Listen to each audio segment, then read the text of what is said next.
देश दुनिया की सारी बिग न्यूज अपडेट के साथ आगे सामने मौजूद है दोस्तों। चलेंगे सबसे पहले सबसे बड़ी अपडेट में जानेंगे कैसे तृणमूल कांग्रेस के सांसदों की एक आदेश में कोर्ट ने वाट लगा दी है। दोस्तों बीजेपी ने बड़े बड़े दिग्गज वकील उतार दिए थे कोर्ट के सामने और इसके बाद चर्चा में सुप्रीम कोर्ट ने क्या बोला कि माननीय सदस्य बोलने वाले स्पीकर ओम बिरला भी बुरी तरीके से फंस गए दोस्तों, और बिरला को भी नोटिस कोर्ट ने थमा दिया है और टीएमसी के नेताओं पर गिर रही गाज के बीच में डर खौफ का मंजर देखने को मिल रहा है दोस्तों। बंगाल में पहला विकेट गिरा है दोस्तों, जिसके बाद अचानक से दिल्ली से कांग्रेस पार्टी की तरफ से भी एक आदेश जारी किया गया है दोस्तों, पार्टी के बंगाल इकाई को एक बड़ा सख्त आदेश दिया गया है। बताएंगे क्या फैसला राहुल गांधी ने दिल्ली से लिया है दोस्तों, एक एक करके चलेंगे आज की सारी बड़ी खबरों की। लेकिन उससे पहले अगर आप भी मानते हैं कि उत्तर प्रदेश के अंदर एक सरकारी कर्मचारी को फेसबुक पर यह लिखना कि चाय खतरे में है मित्र, चीनी पहुंच गई है सतर, इसके लिए सस्पेंड करना एकदम गलत है। तो इस वीडियो को लाइक करके लाल बटन दबाकर चैनल को सब्सक्राइब करके बेल आइकन दबाकर कमेंट बॉक्स में अगर आप भी मानते हैं दोस्तों कि ये नारा सरकारी कर्मचारी ने एकदम सही लगाया है, तो आप लोग भी कमेंट बॉक्स में लिखिएगा कि चाय खतरे में है मित्र, चीनी पहुंच गई सतर। चलते हैं सबसे पहले सबसे बड़ी ब्रेकिंग न्यूज अपडेट की तरफ दोस्तों, जहां पर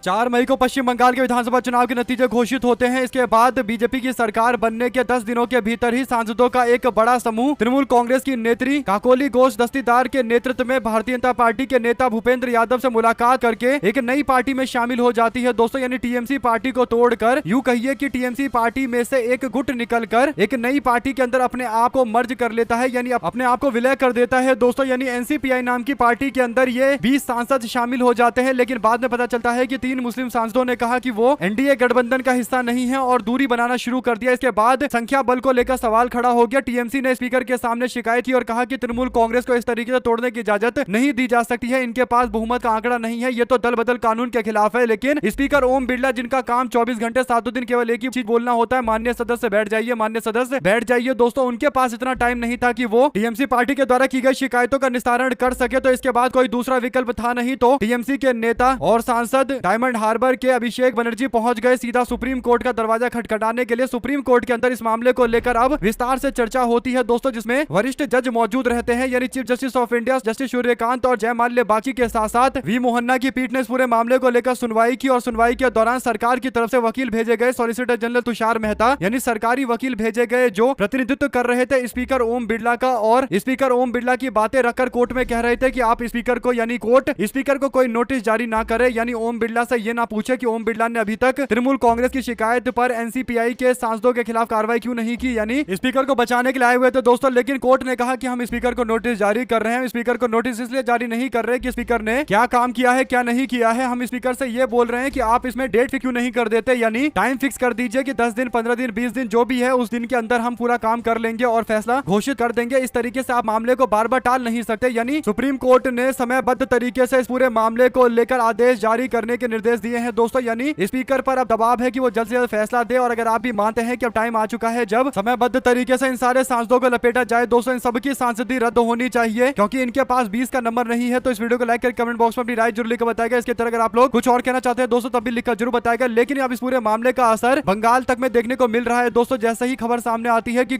सुप्रीम कोर्ट ने इस पूरे मामले पर दखल देते हुए स्पीकर को फटकार लगाई है, स्पीकर को नोटिस थमाया है, सारे जितने भी सांसद हैं इन सबको नोटिस दे दिया गया है। तो अब जनादेश चोरी करने का क्या दंड होता है इन सबको पता चलने वाला है। साथ साथ दोस्तों बंगाल के अंदर विधायक भी पलटी मारने लगा, जैसे ही सांसदों को भेजा गया नोटिस वैसे ही दिल्ली की आवाज बंगाल तक सुनाई दी दोस्तों, और तृणमूल कांग्रेस का एक विधायक वापस लौटकर ममता बनर्जी के साथ में आ गया दोस्तों। अमरडांगा विधानसभा सीट से मोहम्मद कासिम सिद्दीकी बीते दिन ये बोलते हुए कि मुझे बागियों ने ये कहकर गुमराह किया कि ममता बनर्जी ही उनकी नेता होगी, ये बोलकर उन्होंने तृणमूल कांग्रेस में वापसी की है दोस्तों। टीएमसी ममता बनर्जी गुट का पूरी तरीके से समर्थन किया है और तो बंगाल से भी रुझान आने शुरू हो गए हैं दोस्तों, यहाँ तक कि दिल्ली से भी राहुल गांधी और कांग्रेस पार्टी की तरफ से एक बड़ा आदेश जारी किया गया है, जिससे लग रहा है कि ममता बनर्जी की बंगाल राज्य के अंदर बंपर वापसी होगी दोस्तों। और कांग्रेस भी समर्थन में खड़ी है। जो अपडेट है वो ये की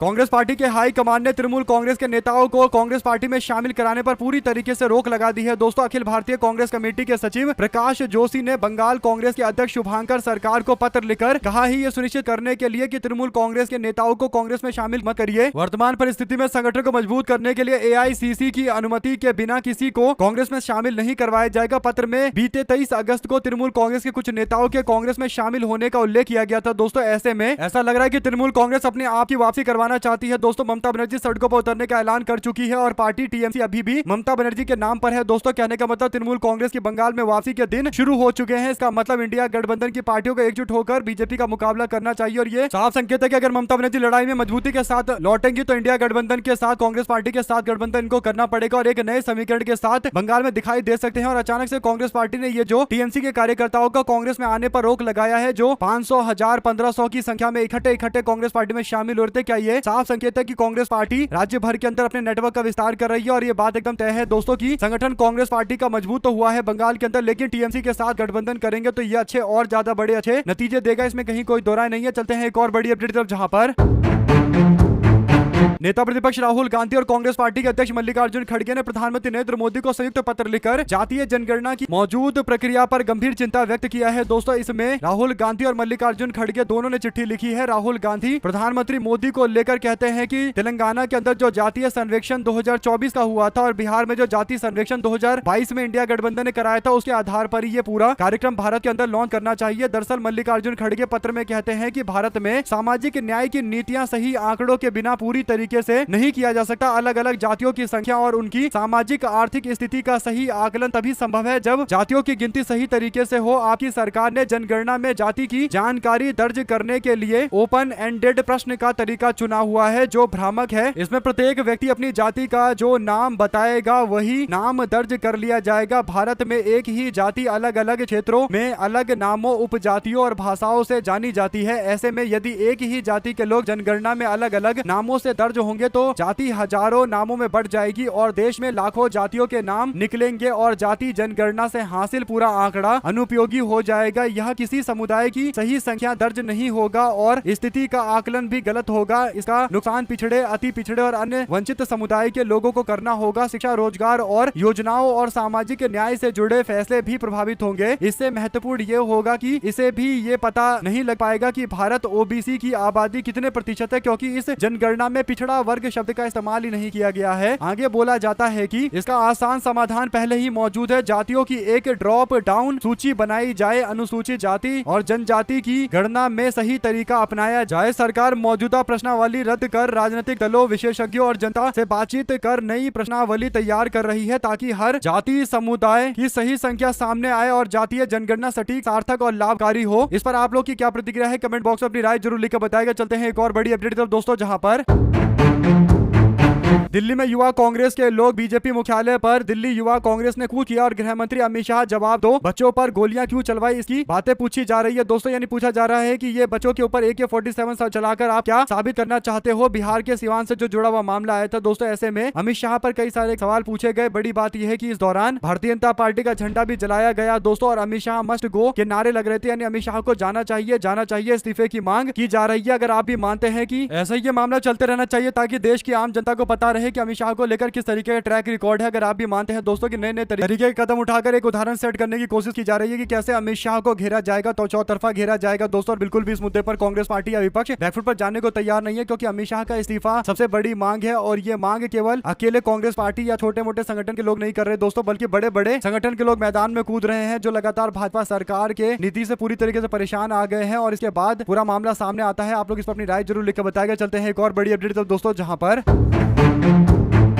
पंजाब में 2027 के विधानसभा चुनाव अभी दूर है दोस्तों, लेकिन सियासी बिसात बिछने लगी है। बीजेपी के संगठन महासचिव BL संतोष ने 117 विधानसभा सीटों पर पंजाब के अंदर सारी सीटों पर अकेले चुनाव लड़ने का ऐलान कर दिया दोस्तों। उनके इस ऐलान के बाद आम आदमी पार्टी, कांग्रेस पार्टी ने बीजेपी पर तंज कसा और कहा कि बीजेपी वाले पूरा का पूरा सेटअप लगाकर ऐलान करते हैं कि वो इस राज्य के अंदर ये कर देंगे, वो कर देंगे, लेकिन जब बात वास्तविकता की होती है दोस्तों तो पंजाब में कहीं भी नहीं टिकी है भारतीय जनता पार्टी। यही बड़ा कारण है कि अब बीजेपी पर निशाना साधते हुए कांग्रेस पार्टी और आम आदमी पार्टी निशाना साधा बीजेपी को 0/0 बताकर तंज कसा जा रहा है, तस्वीरें साझा की जा रही है। इस पर आप लोग अपनी राय जरूर बताएगा। अगर आप भी मानते हैं कि भारतीय जनता पार्टी पंजाब को लेकर कितने बड़े बड़े दावे कर ले, अंततः सच्चाई यह है कि पंजाब के लोग बीजेपी से इतनी दूरी रखते हैं कि पंजाब को लेकर बीजेपी के लोग केवल दावा ही कर सकते हैं। वास्तविकता सबको पता है कि पंजाब में आम जनता बीजेपी को यहाँ टिकने भी नहीं देगी दोस्तों, और बीजेपी के लोग अलग ही ख्वाब में चल रहे हैं कि हम 117 सीटों पर अकेले लड़ेंगे, ये कर देंगे, वो कर देंगे। आप लोग इस पर अपनी राय जरूर लिखकर बताएगा। चलते हैं एक और बड़ी अपडेट तब दोस्तों, जहां पर कॉकरोच जनता पार्टी ने अपने संगठनात्मक ढांचे में बड़े विस्तार की घोषणा की है। राष्ट्रीय लिए नेतृत्व टीम और जोनल कोऑर्डिनेशन कमेटी का गठन किया गया है। दोस्तों पार्टी ने कहा कि इन नियुक्तियों का उद्देश्य जमीनी स्तर पर संगठन को मजबूत करना है और राज्यों और क्षेत्रों के बीच में बेहतर समन्वय स्थापित करना है और स्थानीय नेतृत्व को व्यापक और नेटवर्क तैयार करना है। स्थानीय नेटवर्क तैयार करना है। देश के विभिन्न मुद्दे उठाए जाएंगे और इसके लिए संगठन पार्टी का विस्तार, ये अब इनका एक मात्र उद्देश्य बचा हुआ है। अब देखते हैं कांग्रेस जनता पार्टी वाले अपने पार्टी का विस्तार करके कहां तक जाएंगे। दोस्तों क्या ये वाकई एक पार्टी के तौर पर मैदान में उतरेंगे? क्या आने वाले चुनावों के अंदर कांग्रेस जनता पार्टी आधिकारिक तौर पर चुनावी राजनीति में उतरेगी? ये एक बड़ा सवाल है। हालांकि ये पहले मना कर रहे थे, लेकिन इस मामले को लेकर अब धीरे धीरे करके संगठन का विस्तार करके कहीं ना कहीं उम्मीद दिखा रहे हैं कि आने वाले दिनों के अंदर कांग्रेस जनता पार्टी आधिकारिक तौर पर चुनावी मैदान में उतर सकती है। आपका क्या मानना है दोस्तों? क्या कांग्रेस जनता पार्टी अगर चुनाव लड़ेगी तो आम जनता इनको विकल्प की तरह देखेगी, या फिर आम आदमी पार्टी वाला जो अनुभव है, लोगों का खटास वाला अनुभव है, उसके आधार पर तय होगा? ये एक बड़ा सवाल है। आप लोग क्या कहना चाहते हैं दोस्तों? पूरे मामले पर अपनी राय जरूर लिखकर बताएगा। चलते हैं एक और बड़ी अपडेट की तरफ, जिसमें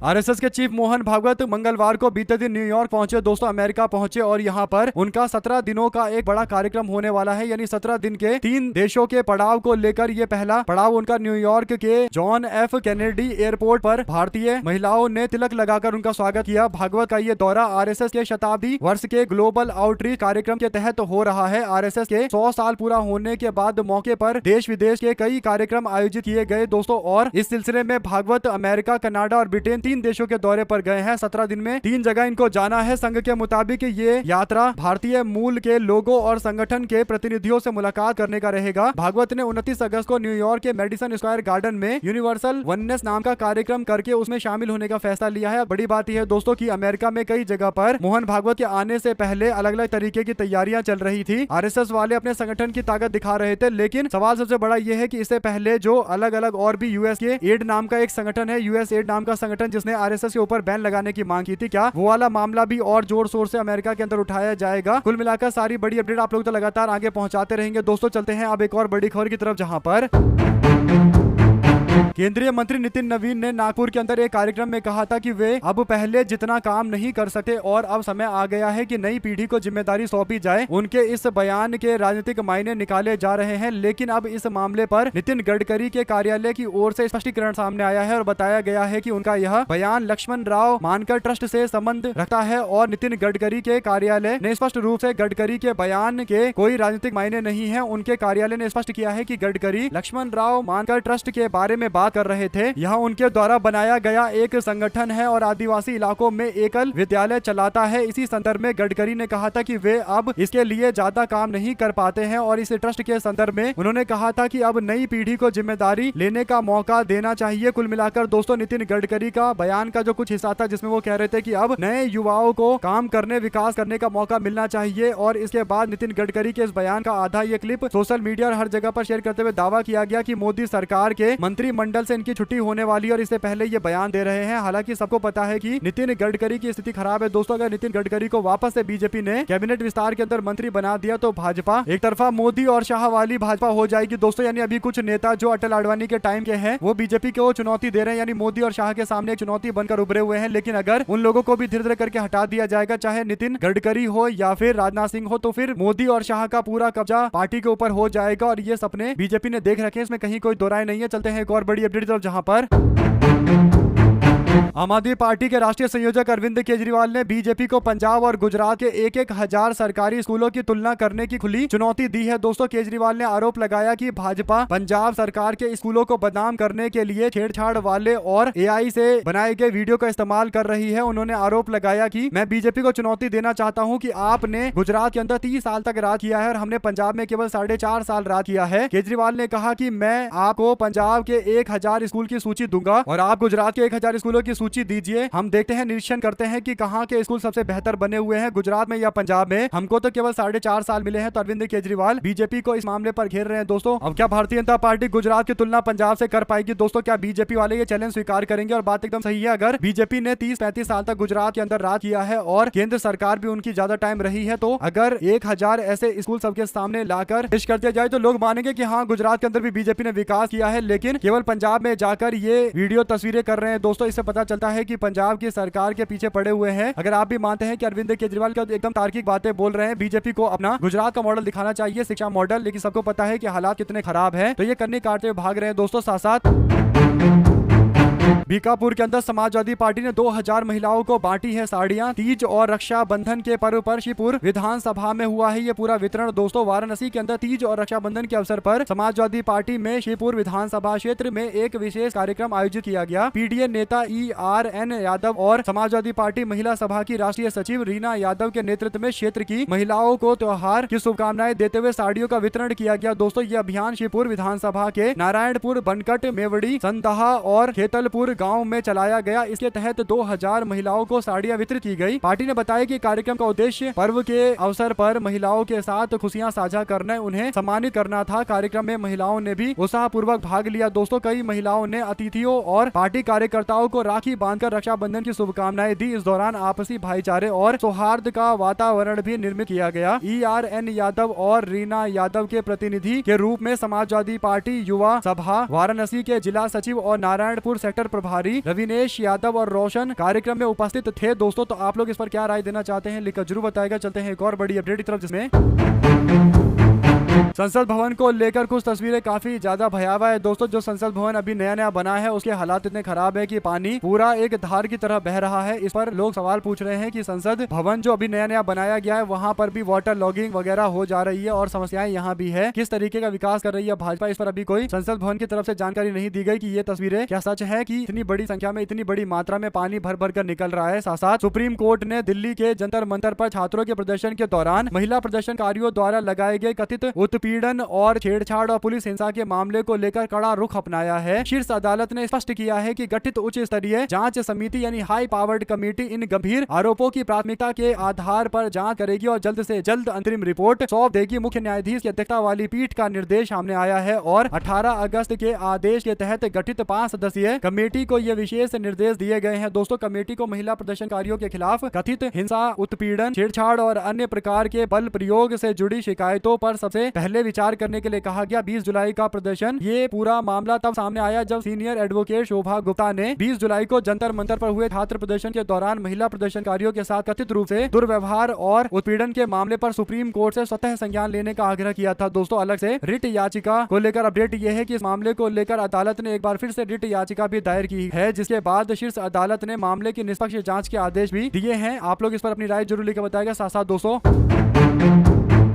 बीपीएससी आंदोलन में सीएम आवास घेराव के दौरान अभ्यर्थी हिरासत में ले लिए गए। सरफरोशी की तमन्ना अब हमारे दिल में है। पटना में चल रहे बीपीएससी आंदोलन में सीएम आवास घेराव के दौरान हिरासत में लिए गए अभ्यर्थी ने ये शहीद आजम भगत सिंह की लाइनों को गुनगुनाया और कहा कि हम लोगों के मन में अब केवल एक ही बात है और वो बात यह है कि सरफरोशी की तमन्ना अब हमारे दिल में है। देखना है जोर कितना बाजुए कातिल में है। तो अब देखना यह है कि भाजपा के लोग कितना दमन करते हैं। हम लोग तो पूरी तरीके से डट कर मुकाबला इनका करेंगे, क्योंकि बात अब न्याय की है, छात्रों की है, उनके नौकरियों की है, रोजगार की है। साथ साथ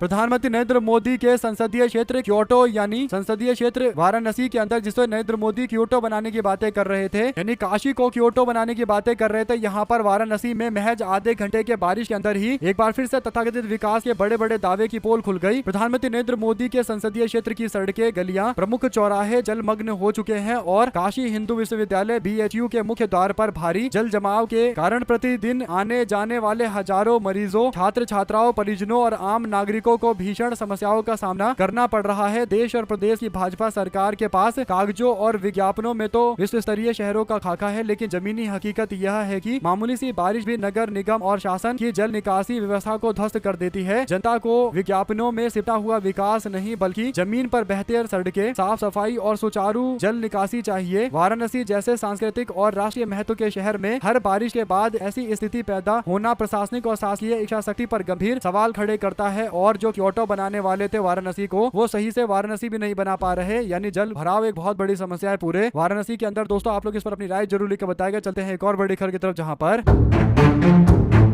राम मंदिर के गड़बड़ी पर रिपोर्ट करने वाले पत्रकार अभिषेक उपाध्याय को सुप्रीम कोर्ट से राहत मिली है। गाजियाबाद में दर्ज कथित रोड रेज FIR के खिलाफ उनकी याचिका पर कोर्ट ने फिलहाल उनके खिलाफ कोई कठोर कार्रवाई न करने के आदेश दिए हैं। दोस्तों, कोर्ट ने यूपी पुलिस को FIR की कॉपी देने और 7 सितंबर को जवाब दाखिल करने का निर्देश दिया है। इस पर आप लोग की क्या प्रतिक्रिया है, क्योंकि राम मंदिर चंदा चोरी मामले को लेकर इन्होंने बड़ा खुलासा किया था अभिषेक उपाध्याय ने, और सोशल मीडिया पर भी इनकी अच्छी खासी फॉलोइंग है। तो एक तरीके से देखे तो इनको जानबूझकर टारगेट किया जाता है। दोस्तों, कई दिनों से देखा जाता है कि बार बार कोई ना कोई मामला इनके ऊपर चल रहा है। इनडायरेक्ट तरीके से डायरेक्ट तरीके से फंसाने की कोशिशें की जा रही है और तमाम तरीके के अन्य मामले सामने है दोस्तों, जहां पर कहीं ना कहीं इनको परेशान करने की भी कोशिश की गई है। अगर आप भी मानता है अभिषेक उपाध्याय ने खुलकर यह बता दिया कि राम मंदिर चंदा चोरी के मामले में किन किन लोगों का नाम है और इसके बाद इन्होंने जो वीडियो क्लिप जारी की है दोस्तों वो काफी ज्यादा चली है। राम मंदिर चंदा चोरी के मामले को लेकर कोर्ट ने यूपी पुलिस को FIR की कॉपी देने और 7 सितंबर तक जवाब देने के लिए बोला है। इनसे जुड़े मामले को लेकर आपकी जो भी राय है लिखकर जरूर बताएगा दोस्तों। इसी के साथ में चलते हैं एक और बड़ी खबर की तरफ, जहां पर कांग्रेस पार्टी के नेता राहुल गांधी 125 किलोमीटर की यात्रा करने जा रहे हैं, बल्कि 135 किलोमीटर की यात्रा और 32 विधानसभा होकर गुजरने वाली है। कांग्रेस पार्टी पंजाब विधानसभा चुनाव को लेकर एक नए तरीके से आगे बढ़ रही है दोस्तों। आप लोग की क्या राय है लिखेगा जरूर। साथ साथ हमारे साथ लगातार जुड़े दोस्तों का बहुत बहुत धन्यवाद। आप लोग देख रहे थे आपका चैनल जय हिंद जय भारत। ज्यादा से ज्यादा वीडियो को शेयर कीजिएगा। बहुत बहुत धन्यवाद। जय हिंद जय।